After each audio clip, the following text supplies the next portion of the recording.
2001년 12월 7일 금요일 오후 대구의 찬 겨울 공기가 거리를 맴돌고 있었습니다. 21세기의 첫 해가 저물어가는 시점에서 중학교 3학년생들은 곧 다가올 졸업과 새로운 시작을 앞두고 있었습니다. 김지민과 민수미, 16살 동갑내기. 두 소녀에게도 이날은 그저 평범한 금요일 오후에 불과했습니다. 하지만 그 누구도 예상하지 못했습니다. 이날이 두 소녀가 보내는 마지막 평범한 하루가 될 줄은 말입니다. 김지민은 대구 지역에서 소위 얼짱으로 통할 만큼 큰 키와 예쁜 얼굴로 유명했습니다. 또래 친구들보다 한참 큰 키의 성숙한 외모를 가진 그녀는 동네에서도 눈에 띄는 존재였습니다. 성격 또한 활발하면서도 섬세한 면이 있어서 친구들 사이에서 인기가 높았습니다. 민수미 역시 마찬가지였습니다. 예쁘다는 말이 항상 따라다닐 만큼 돋보이는 외모를 가진 소녀였습니다. 밝고 텐션이 높은 성격으로 친구들과 함께 있으면 분위기를 한층 밝게 만드는 아이였죠. 두 사람은 같은 중학교 3학년 동급생으로 평소에도 매우 가까운 사이였습니다. 이날도 두 소녀는 평소와 다름없이 하루를 시작했습니다. 학교에서 수업을 마친 후 동네 친구들과 함께 떡볶이 가게에 들러 간식을 먹고 오락실 안작은 노래방 부스에서 친구들과 함께 노래를 부르며 스트레스를 푸는 평범한 10대의 일상이었습니다. 2001년 당시 중학생들에게는 이런 방과 후 시간이 하루 중 가장 즐거운 순간들이었습니다. 하지만 이날 오후부터는 조금 다른 일들이 벌어지기 시작했습니다. 오후 3시경, 각자 집을 나선 두 소녀는 내시경 대구소부시장 인근에 위치한 지하 카페에서 만나 함께 시간을 보냈습니다. 당시 대구 지역의 10대들 사이에서 인기 있던 만남의 장소 중 하나였죠. 그곳에서 다른 친구들과도 만나 수다를 떨고 음료를 마시며 평범한 오후 시간을 보냈습니다. 그 후 일행은 대구 시내 중심가인 동성로로 이동했습니다. 동성로는 당시나 지금이나 대구의 명동과도 같은 곳으로 젊은이들이 쇼핑을 하고 시간을 보내는 대표적인 장소였습니다. 두 소녀는 친구들과 함께 옷가게를 구경하고 액세서리 가게를 둘러보며 시간을 보냈습니다. 저녁 시간이 가까워지자 일행은 다시 팔달시장 근처로 이동했습니다. 팔달시장은 대구의 전통적인 재래시장으로 그 주변에는 젊은이들이 즐겨 찾는 오락실과 분식점들이 많이 있었습니다. 두 소녀와 친구들은 그곳 오락실에서 게임을 즐기며 시간을 보냈습니다.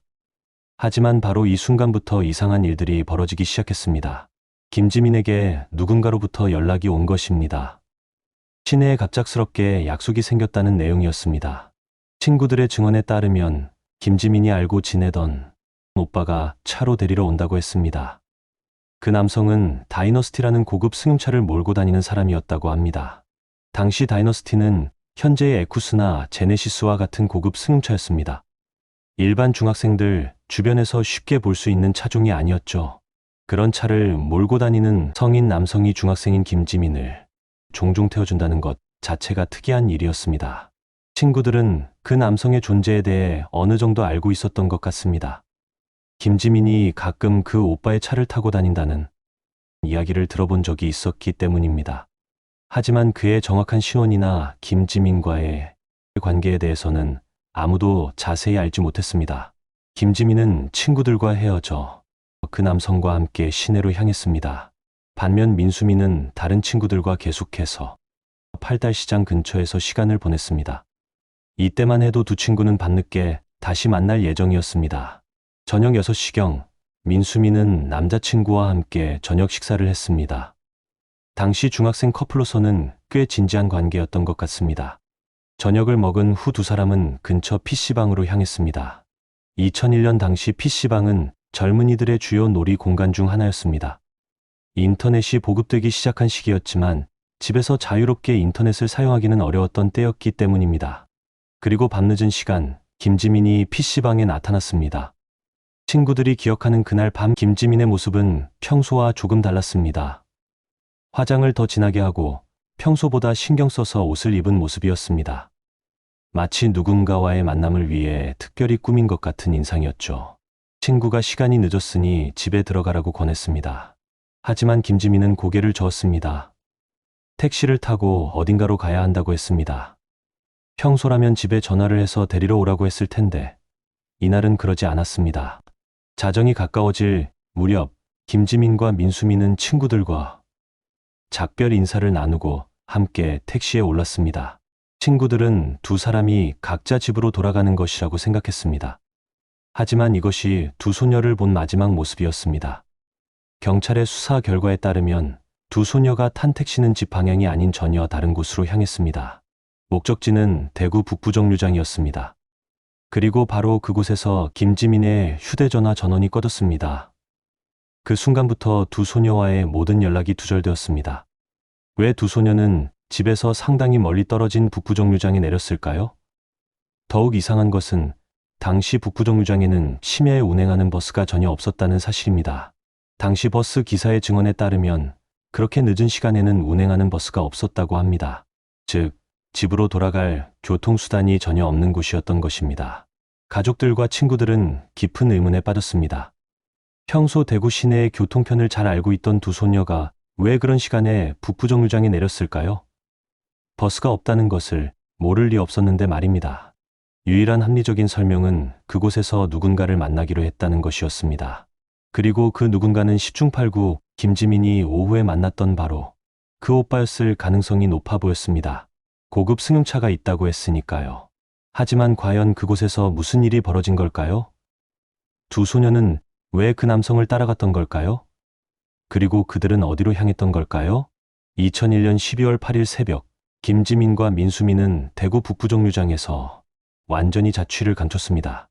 졸업을 불과 몇 개월 앞둔 평범한 중학생 두 명이 금요일 밤 친구들과 PC방에서 시간을 보내다가 갑자기 증발해버린 것입니다. 그 누구도 예상하지 못한 일이었습니다.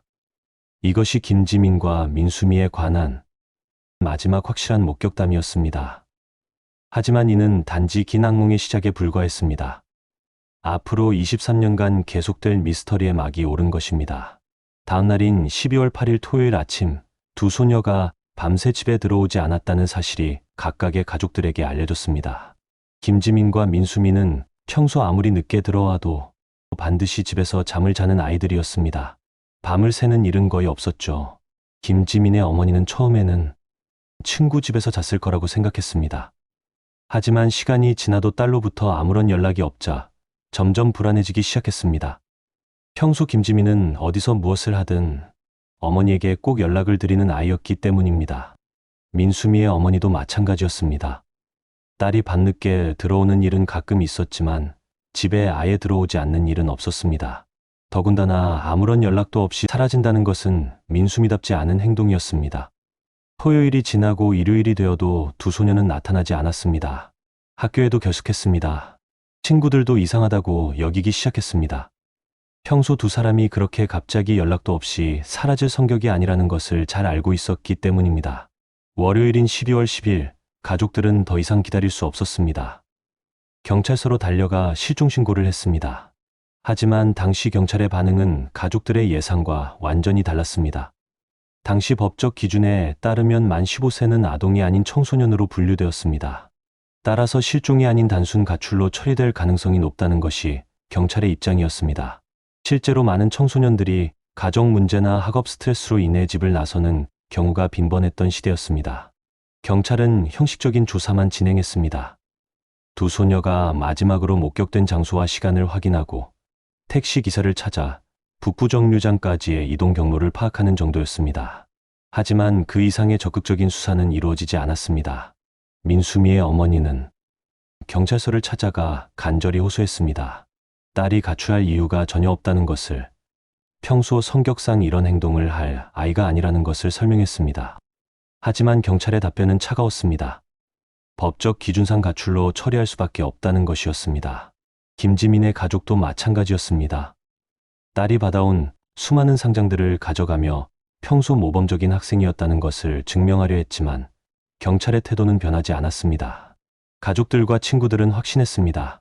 김지민과 민수미가 가출할 이유는 전혀 없었다는 것을 말입니다. 실제로 두 소녀 모두 가출을 암시하는 어떤 징후도 보이지 않았습니다.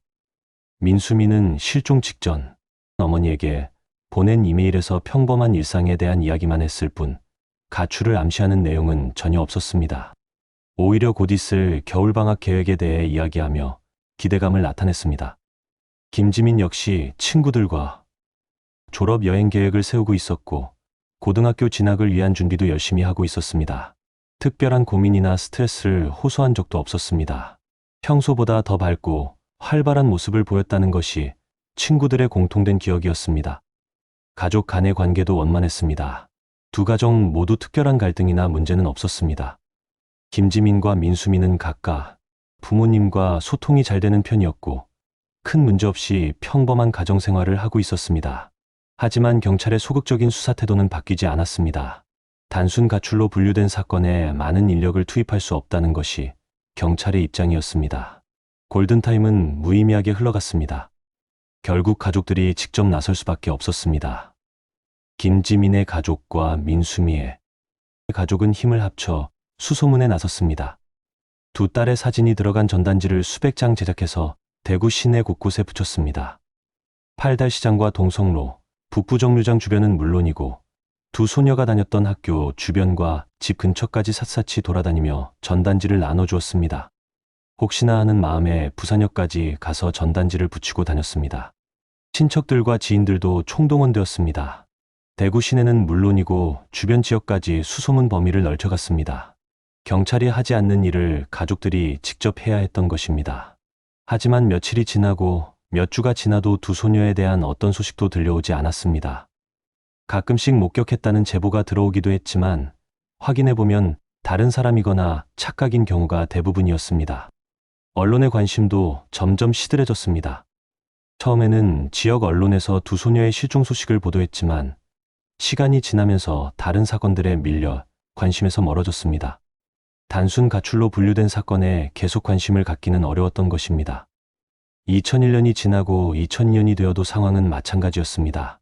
새해가 되면서 사람들은 새로운 일들에 관심을 보였고 두 소녀의 실종 사건은 점점 사람들의 기억에서 멀어져 갔습니다.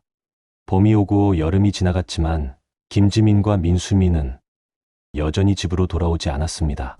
가족들은 매일매일을 버텨나가는 것이 힘들었습니다. 김지민의 어머니는 딸의 방을 그대로 유지했습니다.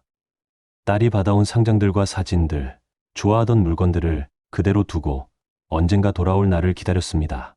1학년 때부터 3학년까지 받은 수많은 상장들이 벽에 걸려 있었습니다. 우등상, 모범상, 체육상 등 딸이 얼마나 성실한 학생이었는지를 보여주는 증거들이었습니다. 민수미의 어머니도 마찬가지였습니다. 딸이 어릴 때 예쁜 어린이 대회에서 받은 상장과 트로피, 중학교에 입학한 후 찍은 사진들을 소중히 보관했습니다. 딸의 밝은 웃음이 담긴 사진들을 볼 때마다 눈물이 났지만 그것이 딸을 기억하는 유일한 방법이었습니다. 시간이 흘러갈수록 희망은 점점 사라져갔습니다. 주변 사람들도 하나둘씩 다른 이야기를 하기 시작했습니다. 혹시 이미 이 세상에 없는 것은 아닐까 하는 절망적인 추측들이었습니다. 경찰도 사실상 수사를 포기한 상태였습니다. 단순 가출로 분류된 사건에 더 이상 인력과 예산을 투입할 이유가 없다고 판단했습니다. 새로운 사건들이 계속 발생하는 상황에서 오래된 가출 사건에 매달릴 여유가 없었던 것입니다. 가족들도 서서히 체념하기 시작했습니다. 돌아올 것이라는 희망보다는 혹시나 하는 불안한 마음만이 남아 있었습니다. 매일 밤 혹시 전화가 올까 봐 휴대폰을 손에서 놓지 못했지만 기다리는 전화는 오지 않았습니다. 친구들도 졸업을 하고 각자의 길을 걸어갔습니다. 처음에는 두 친구를 찾기 위해 노력했지만 시간이 지나면서 각자의 생활에 집중할 수밖에 없었습니다. 가끔씩 만나면 두 친구 이야기를 하기도 했지만 그것도 점점 줄어들었습니다. 아무도 그들을 기억하지 않을 것 같았습니다. 사건은 점점 사람들의 기억 속에서 잊혀져 가고 있었습니다. 김지민과 민경미라는 이름도, 그들의 밝은 웃음도, 평범했던 일상도 모두 과거의 일이 되어가고 있었습니다. 하지만 정확히 그 순간 아무도 예상하지 못한 곳에서 충격적인 신호가 들려오기 시작했습니다. 그것은 두 소녀가 아직 살아있다는 것을 알리는 절박하고도 간절한 구조 요청이었습니다. 실종된 지 약 2주에서 20일 정도가 지난 어느 날 김지민의 어머니에게 예상치 못한 전화가 걸려왔습니다. 발신자 번호가 표시되지 않는 모르는 번호였지만 수화기 너머로 들려온 목소리는 분명히 딸 김지민의 것이었습니다. 그 목소리는 평소 김지민의 것과는 많이 달랐습니다. 다급하고 절박했으며 무언가에 쫓기는 듯한 두려움이 느껴졌습니다. 무엇보다 김지민이 그렇게 울면서 도움을 요청하는 것을 들어본 적이 없었던 어머니는 순간 충격에 빠졌습니다. 엄마, 나 좀 살려줘. 살려줘. 지금 부산역에 있어. 김지민은 자신이 부산역에 있다고 말한 후 급하게 통화를 끊어버렸습니다. 어머니가 더 자세한 이야기를 들으려고 했지만 전화는 이미 끊어진 상태였습니다. 다시 전화를 걸어봤지만 연결되지 않았습니다. 김지민의 부모는 그 즉시 부산으로 향했습니다. 대구에서 부산까지 차로 약 1시간 30분 정도 걸리는 거리였습니다. 밤새 부산역 일대를 샅샅이 뒤졌습니다. 역 내부는 물론이고 주변 상가와 숙박업소, 심지어 화장실까지 모든 곳을 확인했습니다. 역 직원들과 주변 상인들에게 딸의 사진을 보여주며 혹시 본 적이 있는지 물어봤습니다. 하지만 김지민을 본 사람은 아무도 없었습니다. 부산역은 하루에도 수만 명의 사람들이 오가는 곳이라 한 사람을 찾기는 쉽지 않았습니다. 그들은 부산역 주변 모텔과 여인숙들을 일일이 돌아다니며 수소문했습니다. 혹시 딸이 어딘가에 숨어 있거나 누군가와 함께 있을 가능성을 생각했기 때문입니다. 하지만 몇 시간을 헤매도 아무런 단서를 찾을 수 없었습니다. 부모들은 절망했습니다. 분명히 딸의 목소리였는데 어떻게 이렇게 넓은 부산역에서 흔적도 없이 사라질 수 있을까요? 혹시 누군가가 김지민을 통제하고 있는 것은 아닐까요? 그렇다면 왜 부산역이라고 말했을까요? 하지만 이것으로 끝이 아니었습니다. 더욱 충격적이고 구체적인 구조 신호가 기다리고 있었습니다. 실종된 지 약 3개월이 지난 2002년 3월경, 이번에는 민수미로부터 직접적인 구조 요청이 왔습니다. 당시 젊은이들 사이에서 인기 있던 온라인 커뮤니티인 세이클럽을 통해서였습니다. 민수미의 친구는 그날 밤 평소처럼 세이클럽에 접속해 있었습니다. 2002년 당시 세이클럽은 지금의 페이스북이나 인스타그램과 같은 역할을 하는 소셜 네트워크 서비스였습니다. 친구들과 메시지를 주고받고 일상을 공유하는 공간이었죠. 갑자기 민수미의 아이디로 접속 신호가 뜨더니 1대1 채팅창이 열렸습니다. 친구는 깜짝 놀랐습니다. 몇 달 동안 연락이 완전히 끊어졌던 민수미가 갑자기 온라인에 나타난 것입니다. 민수미의 아이디 명은 특이했습니다. 민민수수밈이라고 되어 있었는데 이는 평소 민수미가 사용하던 방식이 아니었습니다. 마치 다급한 상황에서 서둘러 만든 것 같은 느낌이었습니다. 그리고 민수미가 남긴 메시지는 친구의 마음을 얼어붙게 만들었습니다. 친구야, 무섭다. 나 좀 찾으러 와줘. 간단하지만 절절한 구조 요청이었습니다. 친구는 급히 어디에 있는지, 무슨 일인지, 누구와 함께 있는지 물어보려 했습니다. 하지만 민수미는 그 메시지를 남기자마자 곧바로 접속을 끊어버렸습니다. 친구는 계속해서 민수미에게 메시지를 보냈지만 더 이상 응답은 없었습니다. 마치 누군가가 뒤에서 지켜보고 있어서 오래 머물 수 없었던 것처럼 보였습니다. 같은 시기에 또 다른 이상한 일이 벌어졌습니다. 민수미의 당시 남자친구에게 의문의 전화가 걸려온 것입니다. 발신자는 자신을 민수미의 새로운 남자친구라고 소개했습니다. 내가 수미 새 남자친구다. 수미는 나랑 잘 있다. 민수미의 남자친구는 황당했습니다. 몇 달 전 갑자기 사라진 여자친구에게 새로운 남자친구가 생겼다니. 더욱이 그 남자가 직접 전화를 걸어와서 자신을 놀리는 듯한 말을 하고 있었습니다. 발신자는 계속해서 도발적인 말을 했습니다. 민수미가 자신과 행복하게 지내고 있다며 예전 남자친구는 이제 잊어버렸다고 했습니다. 민수미의 남자친구는 화가 났지만 동시에 이상한 느낌을 받았습니다. 너 진짜 수미랑 같이 있어? 그럼 직접 보자. 어디서 볼래? 발신자는 잠시 망설이다가 팔달 시장에서 만나자고 제안했습니다. 이는 매우 흥미로운 대목이었습니다. 팔달 시장은 김지민과 민수미가 실종 당일 마지막으로 친구들과 시간을 보냈던 바로 그 장소였기 때문입니다. 발신자가 이 지역을 정확히 알고 있다는 것은 그가 실종 사건과 깊은 관련이 있을 가능성을 시사했습니다. 우연히 그 장소를 제안했을 가능성은 희박했습니다. 민수미의 남자친구는 학교를 조퇴하고 팔달 시장으로 향했습니다. 약속 시간에 맞춰 도착해서 2시간 넘게 기다렸지만 발신자는 나타나지 않았습니다. 주변을 아무리 둘러봐도 민수미는 물론이고 그녀와 함께 있을 만한 남성도 보이지 않았습니다. 그 후로 그 번호로는 더 이상 전화가 오지 않았습니다. 전화번호는 발신 제한으로 표시되어 있어서 추적할 수도 없었습니다. 이 일련의 구조 신호들은 매우 중요한 의미를 가지고 있었습니다. 무엇보다 두 소녀가 실종 당시에 살해당한 것이 아니라 아직 살아있다는 것을 보여주는 강력한 증거였기 때문입니다. 하지만 동시에 그들이 매우 위험하고 통제된 상황에 처해 있다는 것도 분명했습니다. 김지민은 부산에서 급하게 전화를 끊어야 했고, 민수미는 온라인에서 단 한 번의 메시지만 남기고 곧바로 사라져야 했습니다. 이는 두 소녀가 누군가의 엄격한 감시하에 있으면서 아주 제한적인 상황에서만 외부와 연락할 수 있었음을 의미했습니다. 그리고 이런 구조 요청이 발각되면 더욱 심한 처벌을 받거나 감시가 강화될 것을 우려했던 것 같습니다. 왜 김지민은 부산에 있다고 했을까요? 대구에서 실종된 아이가 왜 200km나 떨어진 부산에 있었던 걸까요? 그리고 왜 하필 부산역이었을까요? 2001년 당시 부산은 전국에서 가장 큰 성매매 직결지를 가지고 있던 도시였습니다. 자갈치 시장 일대와 부산역 주변, 완월동과 청량리 등에는 수백 개의 성매매 업소들이 밀집해 있었습니다. 만약 두 소녀가 정말로 인신매매를 당했다면 부산으로 이송되었을 가능성이 높았습니다. 민수미가 온라인에서 보낸 절망적인 메시지도 마찬가지였습니다. 무섭다는 표현과 찾으러 와달라는 요청은 그녀가 매우 위험한 상황에 처해 있으면서도 스스로는 그 상황에서 벗어날 수 없다는 것을 의미했습니다. 더욱 중요한 것은 이 두 번의 구조 신호 이후로 김지민과 민수미로부터는 더 이상 어떤 연락도 오지 않았다는 사실입니다. 마치 이런 구조 요청들이 발각되어 더욱 엄격한 통제와 감시를 받게 된 것처럼 보였습니다. 전문가들은 이러한 패턴에서 중요한 단서를 찾을 수 있다고 분석했습니다. 두 소녀가 분명히 살아있지만 어떤 이유로 인해 자유롭게 행동하거나 의사소통할 수 없는 극도로 제한적인 상황에 있다는 것이었습니다.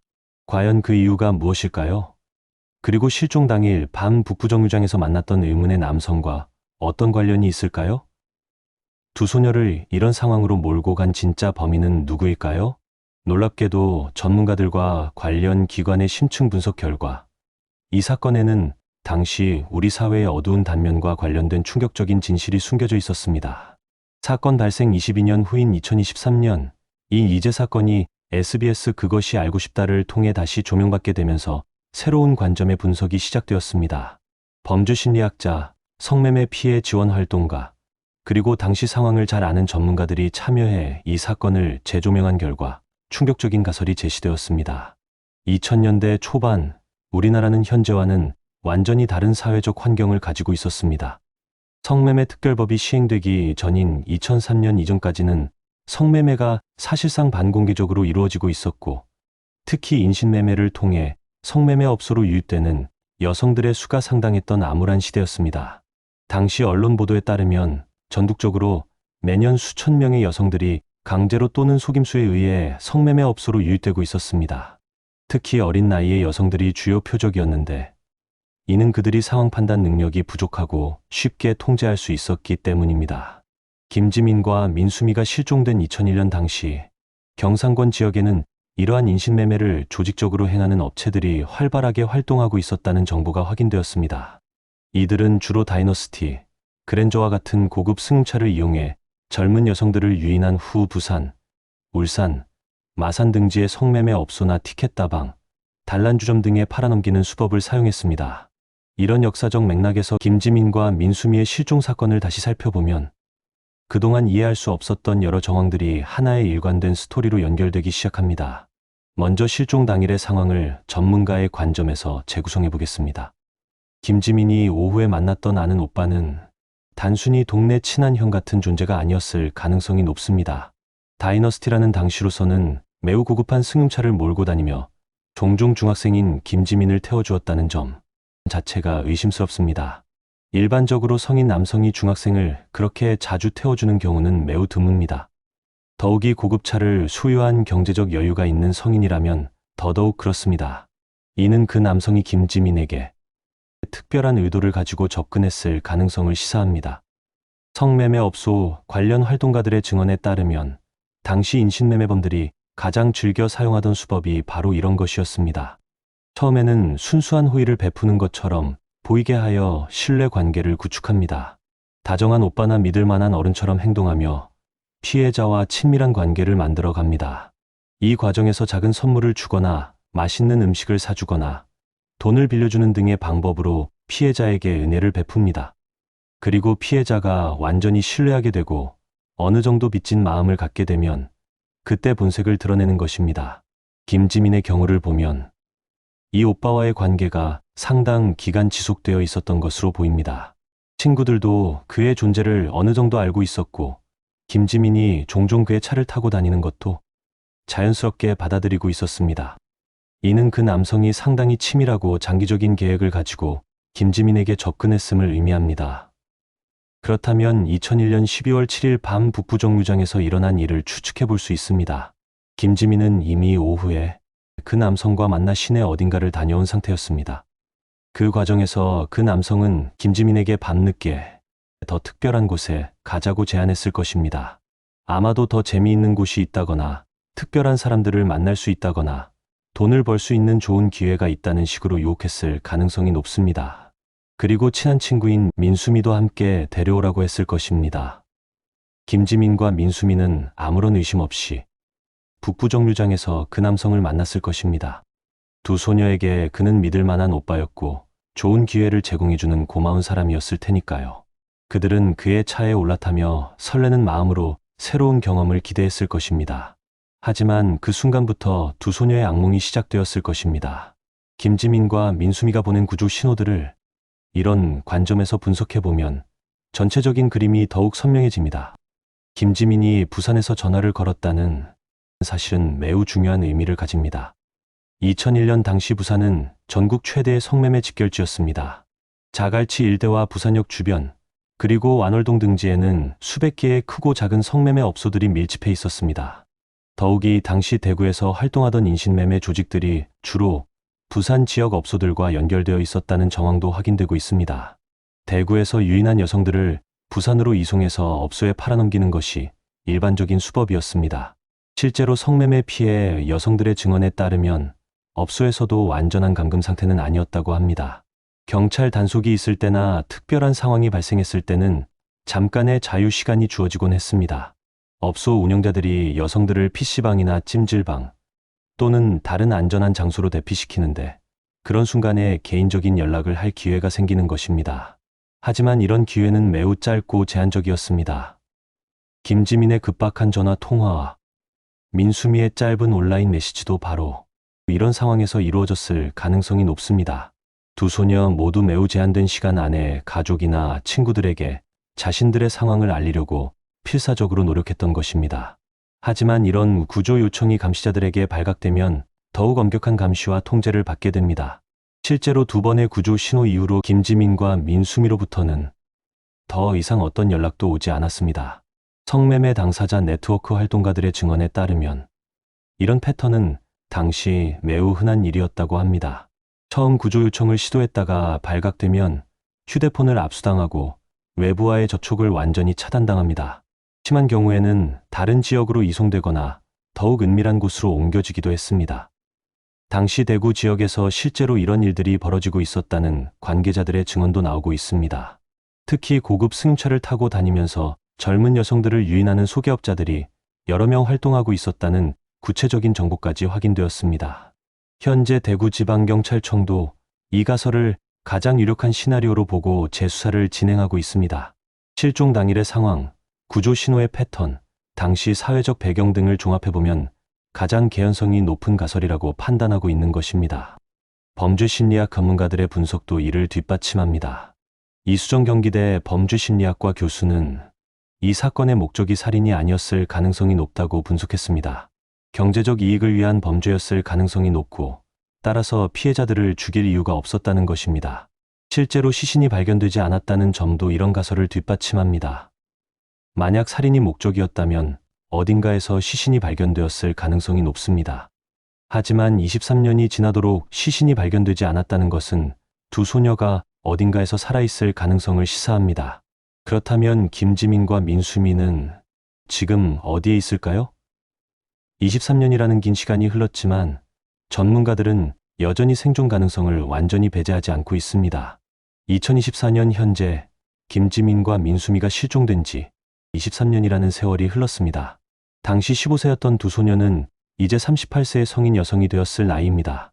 만약 그들이 살아있다면 지금쯤 결혼을 해서 자녀를 둔 어머니가 되어 있을 수도 있습니다. 전문가들은 여러 정황을 종합해 두 사람이 여전히 살아있을 가능성을 제기하고 있습니다. 한 사람이 아닌 두 사람이 동시에 사라졌고 직접 구조 요청을 했던 점, 23년이 지나도록 시신이 발견되지 않은 점, 그리고 범행의 목적이 살인이 아니었을 가능성이 높다는 점 등이 그 근거입니다. 하지만 23년이라는 긴 시간이 흐른 지금 두 사람의 상황은 어떻게 변했을까요? 성매매 피해 여성들을 오랫동안 지원해온 활동가들의 증언에 따르면 초기에 업소에 유입된 여성들 중 상당수는 시간이 지나면서 다양한 경로를 통해 그곳을 벗어나게 된다고 합니다. 어떤 이들은 업주의 감시가 소홀해진 틈을 타서 도망치기도 하고, 또 어떤 이들은 단속이나 업소 폐쇄 등의 외부 상황으로 인해 자연스럽게 풀려나기도 합니다. 하지만 모든 사람이 정상적인 사회로 복귀하는 것은 아닙니다.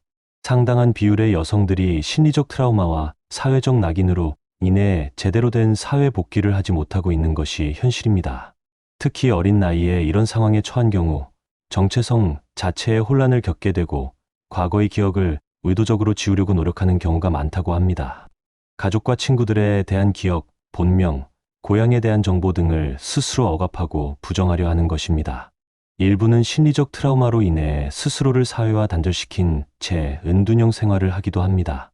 또 다른 일부는 알코올이나 약물 의존, 정신적 질환 등으로 인해 정신병원이나 사회복지시설에 장기간 수용되어 있기도 합니다. 더욱 안타까운 것은 이런 과정에서 신분이 바뀌거나 가명으로 생활하게 되는 경우가 적지 않다는 점입니다. 특히 과거에는 현재보다 신분 확인이나 관리가 느슨했기 때문에 다른 사람의 이름으로 시설에 입소하거나 치료를 받는 경우도 많았다고 합니다. 만약 김지민과 민수미가 정말로 이런 상황에 처해 있다면 지금도 어딘가에서 전혀 다른 이름과 신분으로 살아가고 있을 가능성이 있습니다. 하지만 그들이 과거의 자신을 기억하고 있는지, 가족을 그리워하고 있는지, 아니면 의도적으로 모든 것을 잊으려 하고 있는지는 알 수 없습니다. 이런 현실적인 가능성들을 염두에 두고 2023년 관련 전문가들은 특별한 시도를 했습니다. 인공지능 기술을 활용해 두 사람의 성인이 된 현재 모습을 추정한 몽타주를 제작한 것입니다. 15세 때의 얼굴 사진을 바탕으로 23년의 세월이 흐른 뒤의 모습을 예측한 이 몽타주는 놀라울 정도로 정교했습니다. 전문가에 따르면 김지민과 민수미처럼 어릴 때 이미 완성된 이목구비를 가지고 있던 경우 나이가 들어도 기본적인 얼굴 형태는 크게 변하지 않을 것으로 예상된다고 합니다. 하지만 몽타주 제작보다 더 중요한 것은 이들이 사회로 복귀할 수 있도록 돕는 환경을 만드는 일입니다. 만약 정말로 살아있다면 그들에게는 상당한 심리적, 사회적 문제가 있을 가능성이 높기 때문입니다. 성매매 피해 여성 지원 경험이 풍부한 활동가들은 이런 경우의 특징적인 심리 상태에 대해 설명합니다. 초기에 구조 요청을 했음에도 불구하고 도움을 받지 못한 경우 심각한 자포자기와 무력감에 빠지게 된다는 것입니다. 이는 심리학에서 말하는 학습된 무력감이라는 상태입니다. 실제로는 벗어날 수 있는 상황임에도 불구하고 반복된 실패, 경험으로 인해 스스로 포기해버리게 되는 심리적 상태를 말합니다. 이런 상태에 빠지면 자신의 의지로는 상황을 바꾸려는 노력조차 하지 않게 됩니다. 더 나아가 심리적 감금 상태에 빠질 수도 있습니다. 물리적인 감금이 풀렸음에도 불구하고 정신적으로는 여전히 그 상황에 갇혀 있는 것처럼 느끼는 상태입니다. 이런 경우 객관적으로는 자유로운 몸이 되었음에도 불구하고 스스로를 여전히 피해자로 인식하며 정상적인 사회생활로 돌아가지 못합니다. 이런 심리적 상태에 있는 사람들은 가족이나 친구들이 자신을 찾고 있다는 것을 알아도 선뜻 연락하지 못합니다. 자신이 겪은 일에 대한 수치심과 죄책감, 그리고 가족들에게 상처를 줄 것에 대한 두려움 때문입니다. 이런 모든 가능성들을 고려해서 대구지방경찰청은 2023년 이 사건에 대한 본격적인 재수사에 착수했습니다. 특히 성매매 업소 유입가설을 중심으로 새로운 관점에서 수사를 진행하고 있습니다. 경찰은 우선 두 소녀의 지문과 DNA 정보 등 남아있는 물리적 증거들을 최신 기술로 재분석하고 있습니다. 또한 전국의 관련 시설들과 협력해서 신원이 불분명하거나 의심스러운 여성들에 대한 전수조사도 실시하고 있습니다. 무엇보다도 중요한 것은 지속적인 사회적 관심입니다. 23년 전 사라진 두 소녀가 어디에 있든, 어떤 상황에 처해 있든 그들이 다시 가족의 품으로 돌아올 수 있도록 우리 모두가 관심을 가져야 합니다. 김지민의 어머니는 지금도 딸의 방을 그대로 유지하고 있습니다. 딸이 받았던 상장들과 사진들, 좋아하던 물건들을 그대로 보관하며 언젠가 돌아올 날을 기다리고 있습니다. 1학년 때부터 3학년까지 받은 수많은 상장들이 벽에 가득 걸려 있습니다. 민수미의 어머니는 더욱 자책하며 괴로워하고 있습니다. 당시 경찰의 소극적인 대응에 대한 원망도 있지만 무엇보다 자신이 딸을 제대로 지켜주지 못했다는 죄책감에 시달리고 있습니다. 하지만 고지어 딸에게 전하고 싶은 간절한 메시지를 남깁니다. 수미야, 너는 잘못한 거 없어. 괜찮아. 너는 돌아오기만 하면 돼. 돌아오면 그 다음은 엄마가 다 알아서 할게. 제발 자책하지 말고 돌아와. 내 잘못 아니야. 이 말은 단순히 민수미에게만 하는 것이 아닙니다. 혹시 비슷한 상황에 처해 있을지도 모르는 모든 피해자들에게 전하는 메시지이기도 합니다. 무슨 일이 있었든 어떤 상황에 처해 있든 그것은 결코 피해자의 잘못이 아니라는 것을 말입니다. 이 사건은 단순히 두 소녀의 실종을 넘어서는 훨씬 더 큰 사회적 의미를 가지고 있습니다. 2000년대 초반 우리 사회가 얼마나 많은 여성들, 특히 어린 소녀들을 제대로 보호하지 못했는지를 보여주는 상징적인 사건이기 때문입니다. 당시에는 만 15세라는 이유만으로 실종 신고조차 제대로 받아주지 않았습니다. 경찰은 단순 가출로 치부했고 적극적인 수사를 하지 않았습니다. 만약 초기에 제대로 된 수사가 이루어졌다면 두 소녀를 더 빨리 구할 수 있었을지도 모릅니다. 김지민과 민수미의 사건은 바로 그런 시대적 한계와 사회적 무관심, 그리고 제도적 허점이 만들어낸 비극이라고 할 수 있습니다. 하지만 이제라도 늦지 않았습니다. 혹시 이 이야기를 듣고 계신 여러분 중에 김지민이나 민수미와 닮은 사람을 본 적이 있거나 관련된 정보를 알고 계신 분이 있다면 주저하지 마시고 관련 기관에 신고해 주시기 바랍니다. 작은 정보 하나가 23년 만에 두 가족을 다시 만나게 할 수도 있습니다. 그리고 무엇보다 중요한 것은 이런 일이 다시는 반복되지 않도록 하는 것입니다. 우리 사회의 가장 약한 고리에 있는 사람들, 특히 어린 소녀들이 이런 위험에 노출되지 않도록 모두가 보호막이 되어야 합니다. 김지민과 민수미, 2001년 12월 7일 평범한 금요일 오후에 사라진 두 소녀의 이름을 기억해 주세요. 그들이 어디에 있든, 어떤 모습이든, 어떤 상황에 처해 있든 언젠가는 반드시 가족의 품으로 돌아올 수 있기를 간절히 바라며